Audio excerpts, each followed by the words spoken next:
2.5 വർഷം കഴിഞ്ഞിരിക്കുന്നു കർണാടകത്തിൽ കോൺഗ്രസ് അധികാരത്തിൽ വന്നിട്ട്. സ്വാഭാവികമായിട്ടും അദ്ദേഹത്തിന് മുഖ്യമന്ത്രിയാവാൻ വേണ്ടിയൊരു മോഹമുണ്ട്. അദ്ദേഹത്തെ അനുകൂലിക്കുന്ന MLA മാർ ഇപ്പോൾ ഡൽഹിയിലെത്തിയിരിക്കുന്നു. ഇനി എന്താണ് സംഭവിക്കാൻ പോകുന്നത്? അല്ല, DK ശിവകുമാർ ഒരിക്കലും ക്രമേണ രാഷ്ട്രീയത്തിലൂടെ കടന്നു വന്ന ഒരാളല്ല.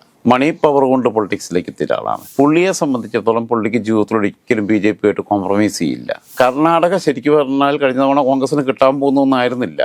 പക്ഷേ ഇന്ത്യയിൽ BJP ഭരിച്ച സംസ്ഥാനങ്ങളിൽ ഏറ്റവും അഴിമതി നിറഞ്ഞ ഒരു സംസ്ഥാനമായിരുന്നു കർണാടക. BJPയിലെ ആൾക്കാർ തന്നെ മത്സരിച്ച് കക്കുകയായിരുന്നു. സിദ്ധരാമയ്യ മുഖ്യമന്ത്രി സ്ഥാനത്ത് നിന്ന് മാറിക്കൊടുക്കുമെന്ന് ഞാൻ പ്രതീക്ഷിക്കുന്നില്ല ഇപ്പോഴത്തെ സ്ഥിതിയിൽ. കാരണം സിദ്ധരാമയ്യയുടെ മുമ്പിൽ ഓപ്ഷനുണ്ട്.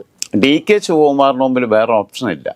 ശിവകുമാർ പക്ഷേ ഇനിയൊരു കാര്യം ചെയ്യും. ശിവകുമാറിന് കയ്യിലെ പൈസ മുടക്കാൻ നിൽക്കത്തില്ല. പിന്നെ മന്ത്രിസഭയിൽ ഒരു പുനഃസംഘടന ഉണ്ടാവും എന്നുള്ളതിനപ്പുറത്ത് മുഖ്യമന്ത്രി സ്ഥാനത്ത് ഒരു മാറ്റത്തിനും സാധ്യതയില്ല.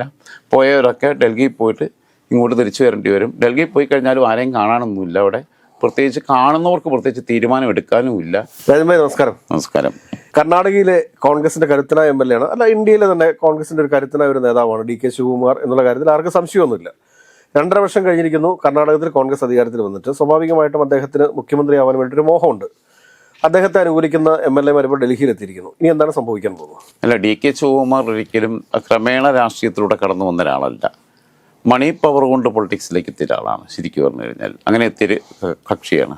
പക്ഷേ എന്നാൽ രാഷ്ട്രീയം നന്നായി കൈകാര്യം ചെയ്യാനുള്ള ശേഷിയും കഴിവും പ്രാപ്തിയും ഉള്ള ഒരാളാണ്. ചടുലമായ രാഷ്ട്രീയം കൈകാര്യം ചെയ്യുന്ന ആളാണ്. കാരണം പുള്ളിയെ സംബന്ധിച്ചിടത്തോളം പുള്ളിക്ക് ജീവിതത്തിൽ ഒരിക്കലും BJP ആയിട്ട് കോംപ്രമൈസ് ചെയ്യില്ല. കാരണം അത് പുള്ളിയുടെ പേഴ്സണൽ എക്സ്പീരിയൻസാണ്. അകത്ത് കിടന്നതാണ്. അതിൻ്റെ ഭാഗമായിട്ടുള്ള വൈരാഗ്യം ഉണ്ടാവും ഇവർക്ക് ഇവന്മാരെ പണിയണം എന്നുള്ളത്. അതിനു വേണ്ടിയിട്ട് 2024 ലോക്സഭാ തെരഞ്ഞെടുപ്പിൽ പോലും അദ്ദേഹം ഈ കോൺഗ്രസിനടുത്ത് വലിയ ഫണ്ടൊന്നുമില്ല. അദ്ദേഹത്തിൻ്റെ പൈസ എടുത്തിട്ട് രാജ്യത്താകെ പ്രചരണത്തിന് വേണ്ടി അത്യാവശ്യം കോൺഗ്രസിന് അങ്ങോട്ട് പൈസ കൊടുത്തിട്ടുണ്ട്. ഇത് കർണാടകത്തെ കാര്യമോ സ്വന്തം ആൾക്കാരെ ജയിപ്പിക്കലോ മാത്രമല്ല നോക്കിയിട്ടില്ല. അതെന്താണെന്ന് വെച്ച് കഴിഞ്ഞാൽ എങ്ങനെയെങ്കിലും BJP ഒന്ന് ഇല്ലാതായി കാണണം എന്നുള്ളതാണ്. പക്ഷേ അത് മലർപ്പൊടിക്കാരുടെ സ്വപ്നമാണ് എന്ന് ആവർത്തിച്ച് നമുക്ക് ബോധ്യപ്പെടുന്നൊരു സ്ഥിതിയുണ്ട്. തെലങ്കാന ഇലക്ഷന് പോലും പുള്ളി നന്നായിട്ട് ക്യാമ്പയിനും പോയിട്ടുണ്ട്. ആരും മുഖ്യമന്ത്രി ആവുന്നുള്ളതൊന്നുമല്ല. പക്ഷെ സ്വന്തം സംസ്ഥാനത്ത് ഇത്രയൊക്കെ ചെയ്യുമ്പം, കാരണം ബേസിക്കലി ബിസിനസ്സുകാരനാണല്ലോ, കയ്യിലുള്ള ആയിരക്കണക്കിന് കോടി പോകുമ്പം കുറച്ചെങ്കിലുമൊക്കെ തിരിച്ചു പിടിക്കണമല്ലോ. അല്ലെങ്കിൽ പിന്നെ ഒരു മുഖ്യമന്ത്രി സ്ഥാനം പർച്ചേസ് ചെയ്യണം. പക്ഷേ അപ്പുറത്ത് നിൽക്കുന്നത് സിദ്ധരാമയ്യയാണ്. സിദ്ധരാമയ്യ എന്ന് പറഞ്ഞാൽ ഇപ്പോൾ 77 വയസ്സോ മറ്റോ 76-77 വയസ്സിന് അടുത്തായിട്ടുണ്ട്. വയസ്സൊന്നും വലിയ ഘടകമൊന്നുമില്ല. അതിനേക്കാളും പ്രായമുള്ള മല്ലികാർജ്ജുൻ ഖാർഗെ മേലിരിപ്പുണ്ട്. നിതീഷ് കുമാറിനും ഏകദേശം സമാനമായ പ്രായമുണ്ട്. ഇവിടെ നമുക്കറിയാം VS അച്യുതാനന്ദൻ പിന്നെ 93 വയസ്സിലാണ് തല നരച്ചതല്ലൻ്റെ വാർദ്ധക്യം, തല നരക്കായി അല്ലൻ്റെ യുവത്വം എന്നൊക്കെ പറഞ്ഞിട്ട് ചൊല്ലി വളരെ ആവേശത്തോടു കൂടിയിട്ട് കേരളത്തിൽ മുഴുവൻ ഓടി നടന്ന് പ്രചാരണം നടത്തിയത്. അപ്പം അങ്ങനെ നോക്കുമ്പം സിദ്ധരാമയ്യയുടെ ഒരു പ്രതിച്ഛായ വലിയ ഘടകമായിരുന്നു. അപ്പം കഴിഞ്ഞ തവണ അവർക്ക് ഭരണം പിടിക്കുമ്പം, കർണാടകയ്ക്കകത്ത് ഭരണം പിടിക്കുമ്പം സിദ്ധരാമയ്യയുടെ പ്രതിച്ഛായയും DK ശിവകുമാറിൻ്റെ ഇലക്ഷൻ എഞ്ചിനീയറിങ്ങും മാനേജ്മെൻറ്റ്, ഇലക്ഷൻ എഞ്ചിനീയറിംഗ് സിദ്ധരാമയ്യയ്ക്ക് നന്നായിട്ട് അറിയാം, DK ശിവകുമാറിൻ്റെ ഫണ്ടിങ്ങും, അങ്ങനെയാണ് ഭരണം പിടിക്കുന്നത്, കർണാടക പിടിക്കുന്നത്. കർണാടക ശരിക്കും പറഞ്ഞാൽ കഴിഞ്ഞ തവണ കോൺഗ്രസിന് കിട്ടാൻ പോകുന്നൊന്നായിരുന്നില്ല. പക്ഷേ ഇന്ത്യയിൽ BJP ഭരിച്ച സംസ്ഥാനങ്ങളിൽ ഏറ്റവും അഴിമതി നിറഞ്ഞ ഒരു സംസ്ഥാനമായിരുന്നു കർണാടക. BJPയിലെ ആൾക്കാർ തന്നെ മത്സരിച്ച് കക്കുകയായിരുന്നു. പിന്നെ ഒമാരെ ഗ്രൂപ്പിസവും പിന്നെ അനന്തകുമാർ ഒരു വഴിക്ക്, യെദ്യൂരപ്പ വേറെ വഴിക്ക്, മറ്റോ വേറെ വഴിക്ക്, ഇങ്ങനെയുള്ളൊരു പൊളിറ്റിക്സ് അവിടെ ഉണ്ടായിരുന്നു. നമ്മൾ ആലോചിക്കേണ്ടത് ഈ ജനതാ പാർട്ടിയിലെ കോൺഗ്രസ് വിരുദ്ധ തരംഗം ഈ ഇന്ദിരാഗാന്ധിയുടെ കാലഘട്ടത്തിൽ ഉണ്ടാവുമ്പം അതിനകത്ത് സോഷ്യലിസ്റ്റ് ചേരി എന്ന് പറയുന്ന ഒരു ചേരി ഏറ്റവും ശക്തമായിട്ടൊരു കാലഘട്ടത്തിൽ ശക്തി പ്രാപിച്ച ഒരു മണ്ണാണ് കർണാടക. ഇപ്പോൾ രാമകൃഷ്ണ ഹെഗ്ഡെ, HD ദേവഗൗഡ, SR ബൊമ്മെ തുടങ്ങിയിട്ടുള്ള ഒരുപാട് നേതാക്കന്മാരെ അവർ പിന്നെ കോൺട്രിബ്യൂട്ട് ചെയ്തിട്ടുണ്ട്. HD ദേവഗൗഡ പിന്നെ മുഖ്യമന്ത്രിയായപ്പോൾ CM ഇബ്രാഹിം ആയിരുന്നു അയാളുടെ ബാക്ക് ബോണായിട്ട് നിന്ന്. CM ഇബ്രാഹിമാണ് അയാളെ നാശമാക്കിയതും കുറേ കാലം. കാരണം ഇയാളെ പ്രധാനമന്ത്രിയാക്കിയതാണ് അയാൾക്ക് പറ്റിയ ഏറ്റവും വലിയ അബദ്ധം. ഇപ്പോൾ എന്താണെന്ന് വെച്ച് കഴിഞ്ഞാൽ ഒരിക്കലും HD ദേവഗൗഡ എങ്ങനെയാണ് തകരുന്നത്? HD ദേവഗൗഡയുടെ മകനെ കുമാരസ്വാമിയെ മുഖ്യമന്ത്രിയൊക്കെ ആക്കുന്നു. കുമാരസ്വാമി പക്ഷേ ചതിയനായിരുന്നു. മുന്നണിയിൽ 2.5 വർഷം എന്നൊക്കെ പറഞ്ഞിട്ട് ഓരോരുത്തരുടെ കൂടെ കൂടും. 2.5 വർഷം ഇവരുടെ ടൈം കഴിയുമ്പം ഇവരെ പറ്റിച്ചങ്ങ് പോകും. ഇതായിരുന്നു പരിപാടി ഉണ്ടായിരുന്നത്. പക്ഷേ HD ദേവഗൗഡയുടെ യഥാർത്ഥ തകർച്ച തൊട്ടിരുന്നത് എനിക്ക് തോന്നുന്നത് 2005 ഇവരുമായിട്ട് വിടുന്നത്. ആരുമായിട്ട്? സിദ്ധരാമയ്യയുമായിട്ട് പിണങ്ങുന്നത്. സിദ്ധരാമയ്യ വിട്ടതിന് ശേഷമാണ് HD ദേവഗൗഡയുടെ ഗ്രാഫിക്ക് ഇപ്പോട്ട് പോകുന്നത്. അദ്ദേഹം സ്വന്തമായൊരു പാർട്ടി ഉണ്ടാക്കുന്നു സിദ്ധരാമയ്യ, പിന്നീട് കോൺഗ്രസിൽ ലയിക്കുന്നു. പ്രമുഖനായ നേതാവ്. കാരണം എന്താണെന്ന് വെച്ചാൽ ഒരു കരിസ്മയുള്ള ലീഡറാണ്, സംശുദ്ധമായ ഒരു ഇമേജ് ഉണ്ട് അദ്ദേഹത്തിന്.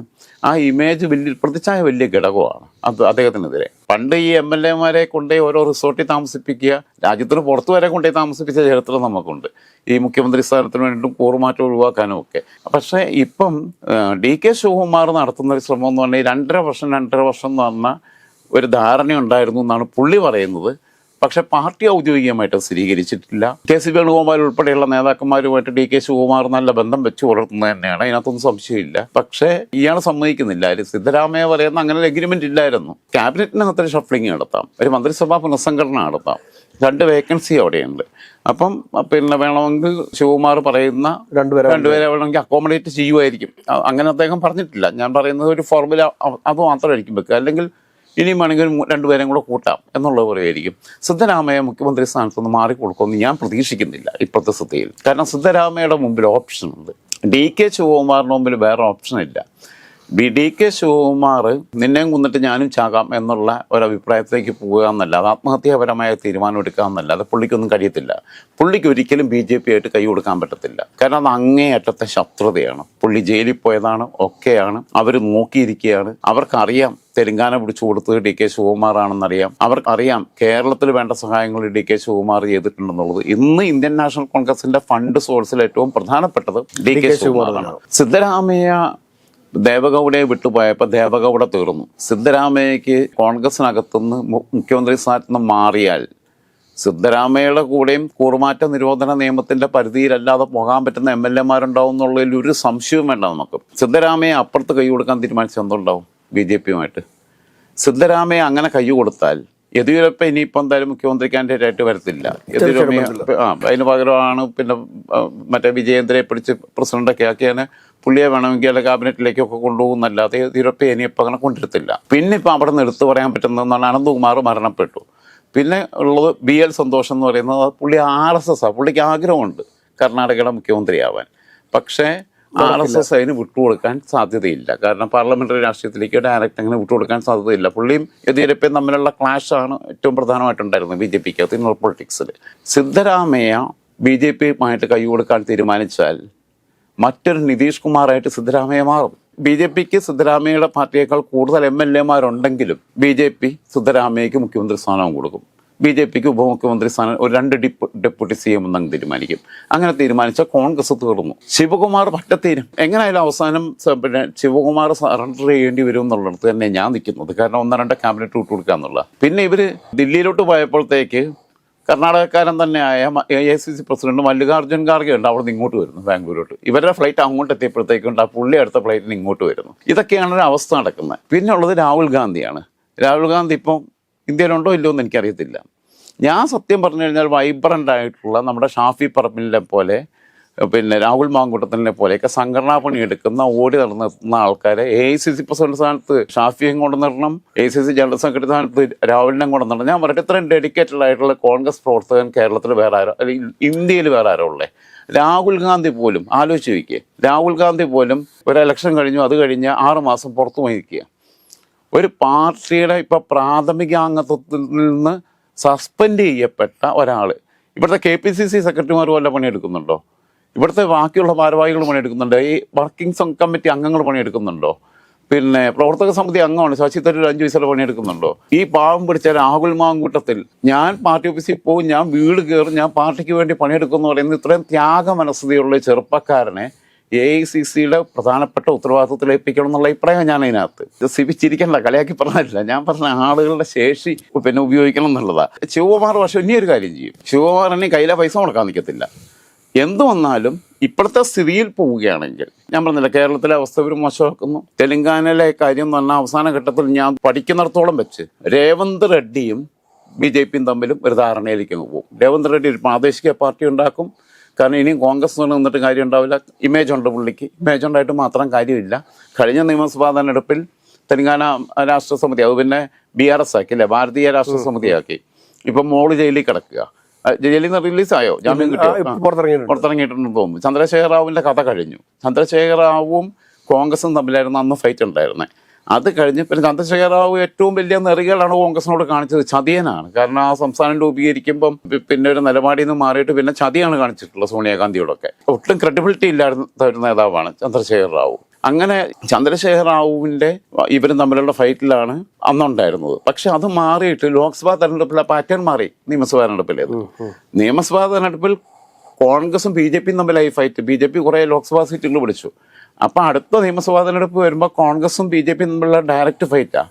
രേവന്ത് റെഡ്ഡിക്ക് ബി ജെ പിയുടെ ഈ ഒരു തരംഗം ഇവിടെ ഉണ്ടാവുമെന്ന് തോന്നിക്കഴിഞ്ഞാൽ രേവന്ത് റെഡ്ഡി എന്ത് ചെയ്യും? രേവന്ത് റെഡ്ഡി ക്ലീൻ ഇമേജ് ഉണ്ട്, ചെറുപ്പക്കാരനാണ്. രേവന്ത് റെഡ്ഡിയുടെ ഒരു എബിലിറ്റിയുടെ പുറത്തും അദ്ദേഹത്തിൻ്റെ പ്രതിച്ഛായ വെച്ചിട്ടുമാണ് കഴിഞ്ഞ തവണ അവിടെ ഭരണം പിടിച്ചത്. ഇത് രണ്ട് കഷ്ണം ആവുന്നതിന് മുമ്പ് കോൺഗ്രസ് എത്രയോ കാലമായിട്ട് അവിടെ ചിത്രത്തിലില്ല. YS രാജശേഖർ റെഡ്ഡി കുറച്ചു കാലം ഭരിച്ചതൊഴിച്ചാൽ വേറെ ആരുമില്ല. ജഗൻ മരിച്ചത് സ്വന്തം പാർട്ടി ഉണ്ടാക്കിയിട്ടാണ്. ഏതോ ഒരു റോസയ്യോ ആരെ കൊണ്ടൊന്നും അതിനടയ്ക്കുന്ന കുറച്ചു കാലം ഇതാക്കി. ചന്ദ്രബാബു നായിഡു വേഴ്സസ് ജഗൻമോഹൻ റെഡ്ഡി എന്നുള്ള പൊളിറ്റിക്സിലാണ് ഇപ്പോൾ അവിടെ നിൽക്കുന്നത്. ആന്ധ്രാപ്രദേശിൽ തൊട്ടപ്പുറത്ത് രണ്ടിടത്തും തെലുങ്ക് ഭാഷ സംസാരിക്കുന്നതാണ്. ഒരേ സംസ്കാരമാണ്, ഒരേ വംശീയതയാണ്, ഒരേ ഘടനയാണ് നിൽക്കുന്നത്. അപ്പോൾ ഇപ്പുറത്ത് അതേസമയം കോൺഗ്രസിന് സ്പേസ് ഉണ്ടാക്കിയത് രേവന്ത് റെഡ്ഡിയാണ്. അവിടെ ബി ജെ പി കയറുക. പക്ഷെ അപ്പുറത്ത് ആന്ധ്രാപ്രദേശിൽ ബി ജെ പിയേക്കാൾ വലുതാണ് പവൻ കല്യാൺ. അങ്ങനെ നിൽക്കുന്നു. ചിരഞ്ജീവി നോക്കിയിട്ട് പിന്നെ ക്ലച്ച് പിടിച്ചൊന്നുമില്ല. അപ്പം അങ്ങനെ നിൽക്കുന്ന സമയത്ത് പക്ഷെ ചന്ദ്രബാബു നായിഡുവിനെ മെല്ലെ ഇവർ വിഴുങ്ങും ബി ജെ പി. അത് ബി ജെ പി നവീൻ പട്നായിക്കിനെ ശരിയാക്കി ഉറപ്പായിട്ടും അവന്മാർക്ക് പണി പ്ലാനിങ് ഉണ്ട്. അതൊക്കെ അവരെ സംബന്ധിച്ചിടത്തോളം ബി ജെ പി എപ്പോഴും ശ്രദ്ധിക്കുന്നത് എന്താണെന്ന് വെച്ചാൽ ഒറ്റയടിക്ക് കയറി അങ്ങ് ഭരിക്കണമെന്നുള്ള ആഗ്രഹമൊന്നുമില്ല. ഈ പയ്യെ തിന്നാൽ പനയും തിന്നാന്ന് പറഞ്ഞ മാതിരിയാണ്. നവീൻ പട്നായിക്കിനെ ശരിയാക്കി, നിതീഷ് കുമാറിന് ശരിയാക്കാൻ നോക്കി, പക്ഷെ നടന്നില്ല. നവീൻ പട്നായിക്കിനെ ഒറീസയില് ശരിയാക്കി വിട്ടില്ലേ? കൂടെ നിന്ന് ഒട്ടകത്തിനടം കൊടുത്ത പോലെ അത് അവിടെ പിന്നെ ഇവർ പിടിച്ചില്ലേ.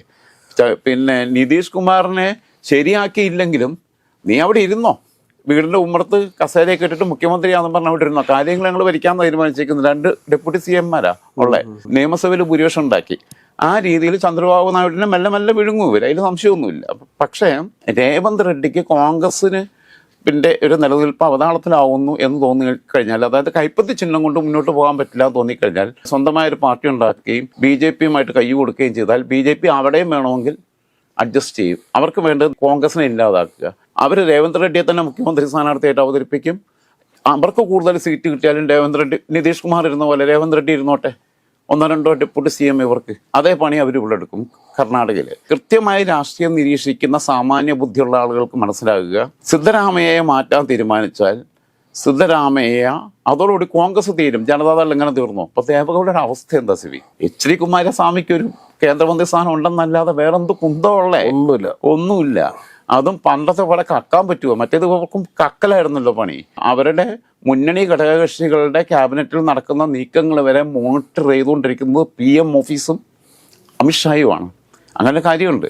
സ്വതന്ത്രമായിട്ടുള്ള കാര്യങ്ങൾ നടക്കുന്നില്ല. പണ്ട് രാജയ്ക്ക് ഇഷ്ടമുള്ള പോലെ രാജയ്ക്ക് ചെയ്യാം, മറ്റവർക്ക് ഇഷ്ടമുള്ള പോലെ മറ്റവർക്ക് ചെയ്യാം, കക്കണ്ടവന് കക്കാം, എന്തുമായിരുന്നു. സംവിധാനങ്ങൾ മാറി. മൻമോഹൻ സിംഗിന്റെ സമയത്തെ പോലെ ഒന്നുമല്ല. PM ഓഫീസ് എന്ന് പറയുന്ന സാധനം കൃത്യമായിട്ട് ഓരോ വിഷയത്തിൽ ഇടപെടുന്നുണ്ട്. ഡെയിലി ബേസിൽ റിപ്പോർട്ട് അവർക്ക് പോകുന്നുണ്ട്. ഏത് ഇല അനങ്ങിയാലും അവരറിയും. പിന്നെ അവരറിയാതെ ഒരു വ്യവസായികളും കൊണ്ട് പൈസയും കൊടുക്കത്തില്ല. കാരണം BJP തൂക്കിയെടുക്കും എന്നുള്ളത് അറിയാം, പൊക്കും എന്നുള്ളത് അറിയാം. അപ്പോൾ പൈസ കൊടുക്കുകയാണെങ്കിൽ പോലും ഇവർ മുഖേനയെ കൊടുക്കത്തുള്ളൂ ഏതെങ്കിലും കാര്യത്തിൽ ഡീല് കിടന്നാൽ. അപ്പം അങ്ങനെ വരുമ്പം സിദ്ധരാമയ്യയുടെ അടുത്ത അവസാനം സറണ്ടർ ചെയ്യേണ്ടി വരും കോൺഗ്രസ്. സറണ്ടർ ചെയ്തില്ലെങ്കിൽ സിദ്ധരാമയ്യയും BJPയും തമ്മിലൊരു അലയൻസിലേക്ക് പോകും. അതോടുകൂടി തെരഞ്ഞെടുപ്പിന് മുമ്പ് തന്നെ കോൺഗ്രസ് വാനിഷ്ഡ് ഇന്ത്യ എന്നുള്ളത്, അതായത് സൗത്ത് ഇന്ത്യയിലേ ഉള്ളൂ ഇപ്പോൾ ഈ സാധനം. പിന്നെ അപ്പുറത്ത് ഒരു സ്റ്റേറ്റ് മാത്രമേ ഉള്ളൂ, തെലുങ്കാനയും ഈ പറയുന്ന കർണാടകയേ ഉള്ളൂ. അങ്ങനെ സംഭവത്തിലേക്ക് പോകാനാണ് സാധ്യത ഞാൻ കാണുന്നത്. സിദ്ധരാമയ്യെ BJPയിലോട്ട് ചേരുന്നല്ല, പുള്ളി സ്വന്തമായൊരു പാർട്ടി ഉണ്ടാക്കി നിതീഷ് കുമാറിൻ്റെ വഴിയെ ഈ ചെറുപ്പക്കാരനായ രേവന്ത് റെഡ്ഡിയും പോകുന്ന അവസ്ഥയിലേക്ക് എത്തും. അതുകൊണ്ട് അവസാനം നിതീഷ് കുമാറിൻ്റെ വഴിയെ ഒക്കെ സിദ്ധരാമയ്യ പോകുന്ന അവസ്ഥയുണ്ടാവും. അങ്ങനെ വരുമ്പോൾ അവസാന ഘട്ടത്തിൽ ശിവകുമാർ ആ കാര്യങ്ങൾ ബോധ്യപ്പെട്ട് അടുത്ത ടൈം ഒരു വട്ടം കൂടെ ഭരണത്തിൽ വരികയാണെങ്കിൽ, പക്ഷെ അത് വരത്തില്ല എന്നുള്ളതുകൊണ്ടാണ് പുള്ളിക്ക് ഇപ്പോൾ ടെൻഷൻ. ഇല്ലെങ്കിൽ പുള്ളിക്ക് പ്രായമായിട്ടൊന്നുമില്ല. അപ്പോൾ അങ്ങനെ ടെൻഷൻ പുള്ളിക്കുണ്ട്.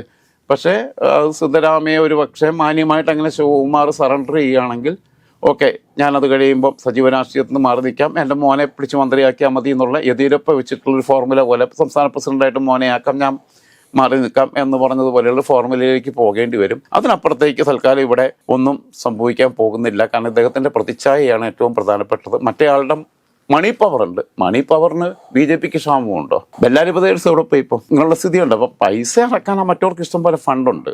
അപ്പോൾ അതുകൊണ്ട് അങ്ങനെ ഒരു കാര്യത്തിലേക്ക് പോകുന്ന ഞാൻ കരുതുന്നില്ല. ഇത് പിന്നെ മന്ത്രിസഭയിൽ ഒരു പുനഃസംഘടന ഉണ്ടാവും എന്നുള്ളതിനപ്പുറത്ത് മുഖ്യമന്ത്രി സ്ഥാനത്ത് ഒരു മാറ്റത്തിനും സാധ്യതയില്ല. പോയവരൊക്കെ ഡൽഹിയിൽ പോയിട്ട് ഇങ്ങോട്ട് തിരിച്ചു വരേണ്ടി വരും. ഡൽഹിയിൽ പോയി കഴിഞ്ഞാലും ആരെയും കാണാനൊന്നുമില്ല അവിടെ. പ്രത്യേകിച്ച് കാണുന്നവർക്ക് പ്രത്യേകിച്ച് തീരുമാനം എടുക്കാനുമില്ല. ഓപ്ഷൻ രണ്ടെണ്ണം ഇതുവേ ഉള്ളൂ. ഒന്നുകിൽ നമുക്ക് ഭരണം നഷ്ടപ്പെടും, അല്ലെങ്കിൽ നിങ്ങൾക്ക് ഉപമുഖ്യമന്ത്രിയായിട്ട് തുടരാം എന്നൊരു സ്ഥിതിയായിരിക്കും വെക്കുക. അങ്ങനെ വരുമ്പം ഡെപ്യൂട്ടി CM ആയിട്ട് തുടരുക, എൻ്റെ രണ്ടുപേരെയും കൂടെ മന്ത്രിസഭയിലേക്ക് എടുക്കുക എന്ന നിർദ്ദേശത്തിന് ശിവകുമാറിന് മനസ്സില്ലാ മനസ്സോടെ കീഴടങ്ങേണ്ടി വരും.